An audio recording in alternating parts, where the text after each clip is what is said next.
మరో గందరగోళం. ఒక ఆయన బీఆర్ఎస్కి ఏమంటాడు, ఒక ఆయన ఏమో టీడీపీకి ఏమంటాడు, మళ్ళీ ఇంకొక ఆయన వచ్చి బీఆర్ఎస్కి ఓటేయమంటాడు.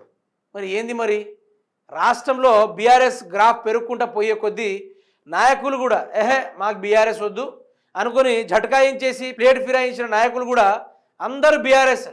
సీఎం కూడా బీఆర్ఎస్కే ఓటే అంటాడు, డిప్యూటీ సీఎం కూడా టీడీపీకి ఏమంటాడు, ఈ మనిషి గూడెం మహిపాల్ ఆయన ఇప్పుడు వచ్చి బీఆర్ఎస్కి ఓటేయండి కాంగ్రెస్కి ఓటేయకండి అంటాడు. అంటే ఏం జరుగుతుంది రాష్ట్రంలో? గూడెం మహిపాల్ రెడ్డి గారు కూడా ఆయన కూడా సేమ్ యాస్టీస్ గారే బీఆర్ఎస్కే ఓటేయమంటాడు.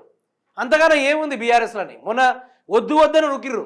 కోర్టు ఎన్నిసార్లు వీళ్ళకి చెప్పినా కూడా మేము పార్టీ మారలే అనుకుని, పార్టీ మారినామని కొన్ని చోట్ల, పార్టీ మారలేదని కొన్ని చోట్ల వీళ్ళన్నీ ఆడుకుంటూ వచ్చేసరికి ఇక కేసీఆర్ కొంచెం బలంగా తయారవుతుంది ఆ పార్టీ.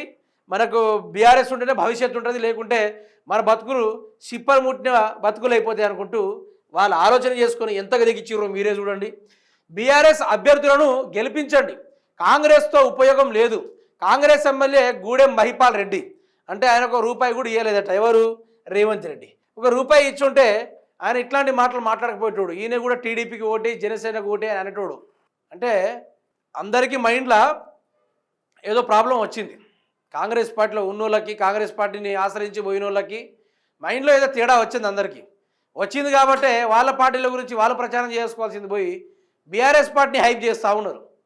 ఇది ఘోరమైన పరిస్థితి. ఇది ఎక్కడ దిక్కుమాలిన రాజకీయము?